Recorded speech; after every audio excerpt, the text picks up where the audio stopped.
रेश्मा तुकाराम नरुटे. मी घरी बोलत बसताना गणेश येऊन मारहाण केलाय. माझं मोबाईल फोडलाय, मंगळसूत्र तोडलाय.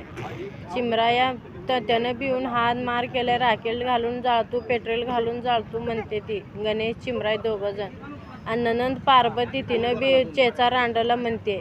सारखं लग्न झाल्यापासून हाण मार करते ती. जाऊ दे सोड म्हणून मी आपलीच आहे ती म्हणून खपून घेतल्यावर तरी बी मला मारहाण करायला लागली ती. मोबाईल फोडले ती, डोरलं तोडले ती, माझं फास घालायला लागली ती. गळ्यात लेकरू होतं तरी बी बघितली नाही ती काकत.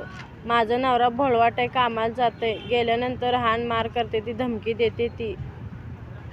कंदलगाव राहणार आमचं. रानात आड रानात सारखं हाण मार करते. 6 वर्षाचं पोटात बाळ होतं तरी बी मारहाण केलंय मला. आईला 6 वर्ष झालं येऊ देत नाही ती माहेरला. अजिबात तिनं आल्यावर तुडतू जाळतू म्हणते ती. आईचं तोंड बघू देत नाही ती. आज मी आईचं तोंड बघितले.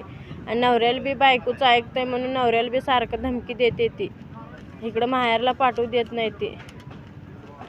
आईचं तोंड मला काय तर झालं तर आईला मारतो म्हणते ती. आईला पण त्यांच्यापासून सावध त्यांनी सारखं आईला जाळतू तोडतू जाळतू तोडतू म्हणते ती.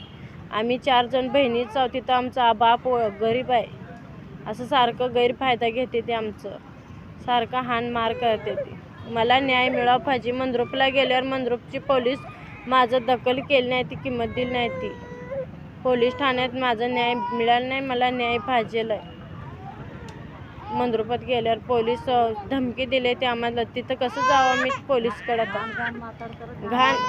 घाण शिव्या देते. नुसतं इचकट शिव्या देते ती.